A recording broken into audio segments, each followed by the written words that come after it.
For some people, week 7 was a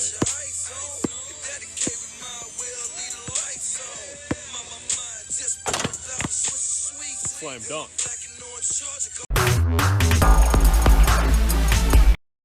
Hello and welcome to another Famleegue recap of week 7. Already in week 7. We're almost halfway through the NFL season. Bunkers. It was definitely a slam dunk for some others. It was not really a slam dunk for me, more like a layup for me. But it was a slam dunk for some people. And we're gonna go ahead and start with Turd Ferguson pulls off the 11-1 upset. Upsets Trey Hill, Team Hill. Final score is 138 to 55. 55 is the lowest amount of points anyone has scored all year. Sorry, Trey. I'm not trying to put you on blast. Not at all. I promise.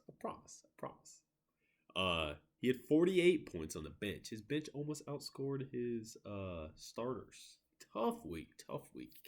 Can't win every week, Trey. You can't win every week. You're back down to earth now after that loss. Because you were the top team. You were solo up there. But, so, sorry. It happens. But I'm sure he'll bounce back this next week. Randy. 2 wins in a row. Watch out for Randy, the defending champion. He's out here looking for revenge for the season so far. How's Drake, by the way? His 138 was the third highest of teams in week 7. Kenneth Walker the third, 28 points. The backup for Rashad Penny, now the starter because Penny's out for the year. 6 of Randy's 10 starters were in double figures. And he texted me before the game. He's like, dude, should I do Tua or should I do Geno? And I'm like, I'm kind of feeling Tua. And he said, yeah, me, Tua. So yeah, he went with Tua Tagovailoa. Helped him secure the win. It was projected 120-107 Turd Ferguson. So I guess not really an upset, but still was an upset. 3-4 for the season now. 3-4 for the season now. Watch out for Randy. Watch out for Turd Ferguson. The next matchup, big slam dunk. Went from a dud to a stud. Tanner Brown was on a 3-game losing streak. Snapped it big time. Making these deals. Snapped it big time. 172. The most points scored in all week 7.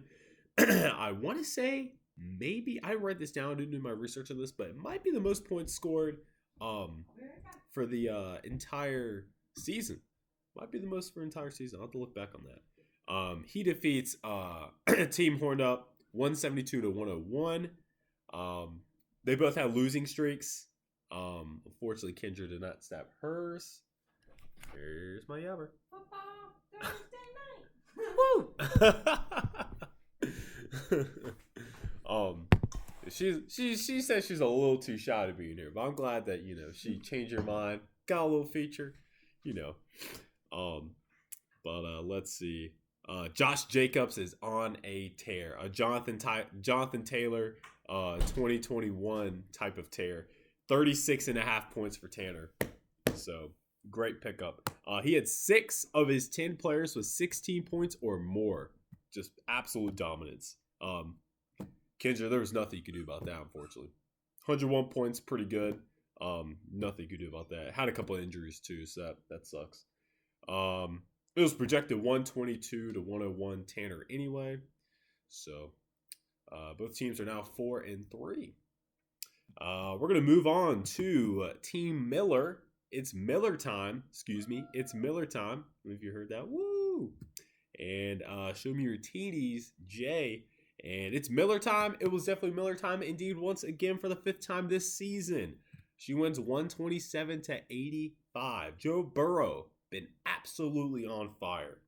Um, 39.24 points for week 7. 7 over 10 players were in double figures. As for Jay, he had 4 guys on a bye.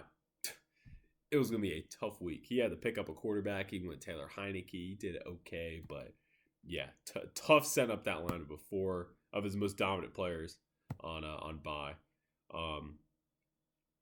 But at least your buys are out of your way for all your good players, so it's out of the way. Now you get to win some games. It was projected 129 to 108 in favor of its Miller time. She moves to 5 and 2. Johnny moves to 2 and 5. Next, we're going to move to your boy. And, new team name alert. Wee Woo. Wizard of Boz, which is Molly Sue, Wizard of Boz. Will the new team name propel her to a victory? Unfortunately not. Very close matchup. It was 100.92 me to 90.86. 90.86. This is my 3rd week in a row where it's been decided by 10 points or less. So I'm staying alive, I'm staying alive, I'm staying alive, I'm staying alive for real. I'm just pulling out Drake, baby. I'm pulling out Drake for the episode. So what can I say? Victorious, just like the Philadelphia Phillies. Okay. So yeah, of course it came down to one of the last games of the week. The Chargers were in a late game, and they Eckler scored a late touchdown, which gave him 36.7 points for the week. I was very, very fortunate. Wizard of Boz, it's after the Steelers kicker Boswell. She had him and Pickens on the Steelers. And Steelers were driving up the field late in the game. And unfortunately, Pickett was picked off.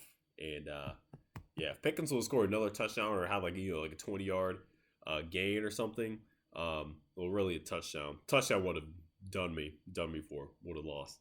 Also, DK Metcalf got hurt early in the game. Hopefully, he plays for you next week, Molly. That's a tough injury.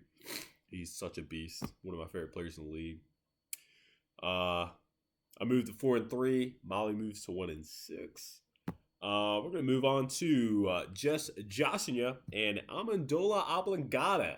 Now, can Ryan make it 5 wins in a row? He sure can. Not. Sure cannot. Just Joshua brought the fire extinguisher and extinguished him only by 12 points. He just had the right juju. And by that, I mean Juju Smith-Schuster. He is on fire. Back-to-back 20-plus point weeks. Possibly the Chiefs' new wide receiver 1. It was kind of up in there who it would be. 6 of Josh's 10 starters were double figures. Josh had 5 players hurt or on bye. So very impressive he got the win there. Very impressive. And most of those guys were starters too. So Ryan had 94 points on his bench. Scored 95. That's tough.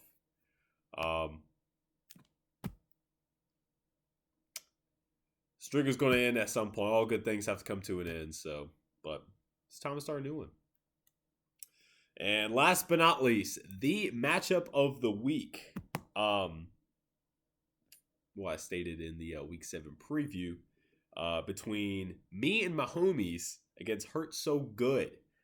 And Me N MaHomies just kept balling out. Another slam dunk. Another slam dunk for Me N MaHomies. 159 to 107. 6 of Jesse's 10 starters had 15 or more points. I wrote down Jamar Chase has been on fire because he has. I think he scored 32 back-to-back 30-point games. I guess we'll get to him now. Looks like he's going to be sidelined for the next 4 to 6 weeks.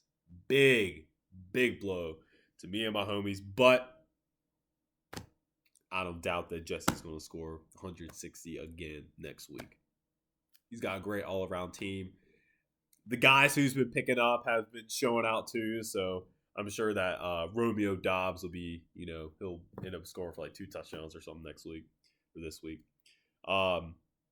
Jesse's a big Cowboys fan. Cowboys defense, 19 points. Also, Travis Etienne, the new lead back for the Jaguars.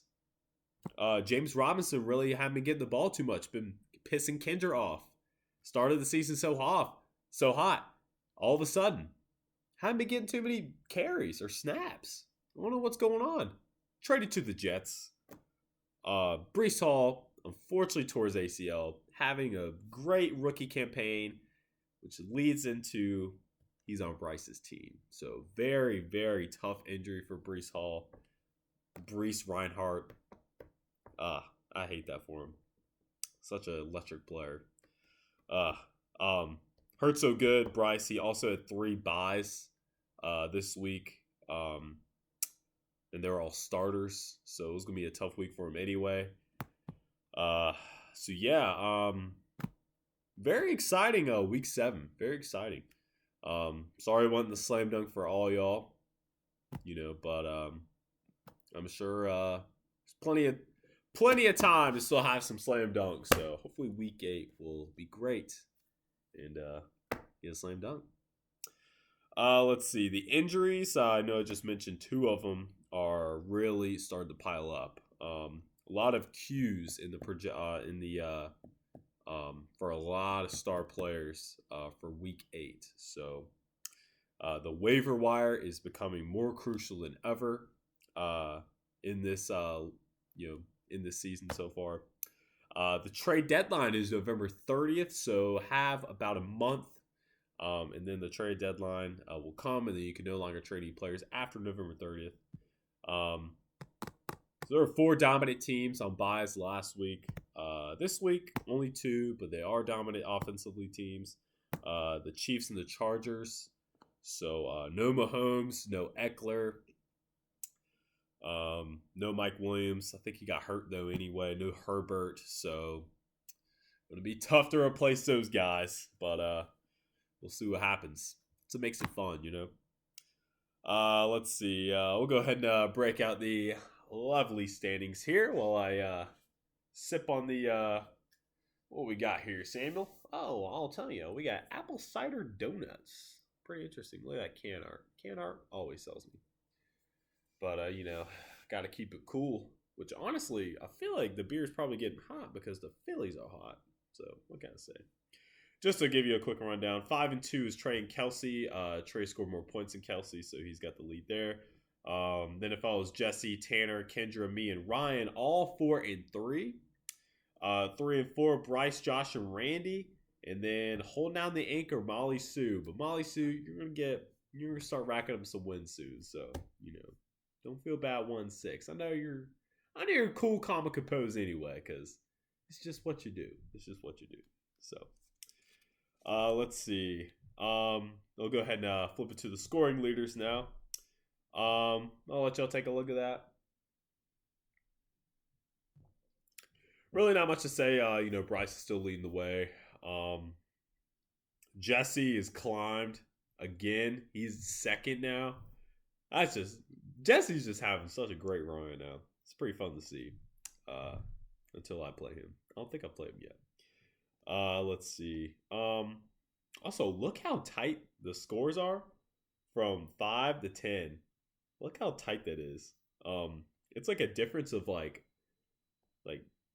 20 or 30 points between all these 5 teams, like all in that range. So that's pretty wild. So it will definitely be shaking up next week for sure.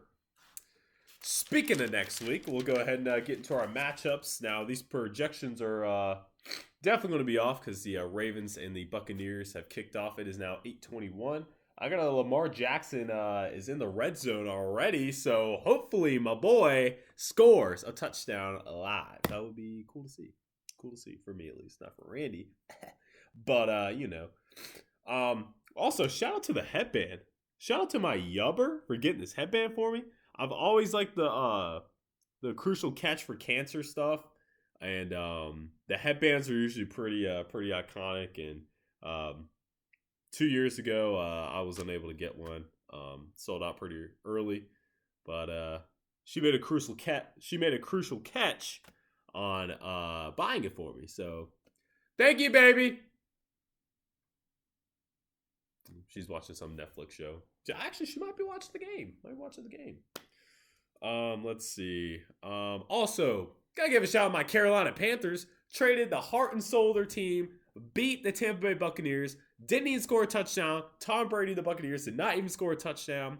And this is the first loss in the Buccaneers Brady era to the Panthers. 2-0 division leaders, Carolina Panthers. PJ Walker with the highest QBR after having the lowest QBR in the week before. The Cardiac Cats, baby. Let's go. Oh man, all right. We'll go ahead the week 8 matchups. All right. Trey, look a little dangerous. You got another 1 versus 11 matchup. We all know what happened last time. So could be an upset alert again. Maybe not though. Maybe not. Team Hill is facing off with Show Me Your TDs. It's projected 127 to 111. However, Jay, looks like Zeke is out, so you need to go put in one of your backup running backs for Zeke. Let's see. In second place, we have the wonderful and most beautiful Kelsey Miller. It's Miller time. And she's going to face off against her sister. Would you look at that? Older sister versus the younger sister. That's obviously matchup of the week. It's projected Kelsey, the advantage 130 to 111. Now, Kendra, it looks like your kicker is on a bye. So either drop him, get a new one, or figure something out. Let's see. In third place, we have Jesse, Me N MaHomies against just Josh and you, coming off a very impressive win. It's projected 119 to 105. 119 to 105. A little close to that projection there. But watch out, Josh, because Jesse's been on a rampage. So we'll be thinking about you this Sunday and Monday. In fourth place, we have the Mad Trader, the Mastermind, the Scranton Stranglers. And will he be able to strangle Hurt So Good? It's projected that Hurt So Good 137, 103. So little tables of turn there. Let's see. Tanner, you need to go switch out your flex. Looks like Michael Thomas is out. So the projection could be a little bit higher. Let's see. Fifth place is Kendra. It's a 6 versus 10 matchup between Samuel L. Lamar Jackson and Turd Ferguson. Randy, start Geno this week. Looks like it's projected 110 to 98. So close. I'm sure it'll be close. It's always close matchups with me. So, however, Randy, looks like both your wide receivers are out. So, might need to change that, if you want to. You could, give me another win. So, be my 4th win in a row. Been very quiet, quiet winning streak for your boy. Let's see. And then the last matchup, last but not least, we have Ammendola Oblungata, Ryan, and the Wizard of Boz, Molly. Close matchup here, projected wise. 114 to 111. A lot of 111s in here. Might need to play those numbers. So, yeah. Looks like another exciting week. I am fortunately worked this Sunday. I feel like I haven't been working a lot of game day Sundays in a while, but unfortunately worked this Sunday. So I'll do the best I can to catch these games. But as for y'all, be safe this weekend. Have a great time. Enjoy some football. And good luck.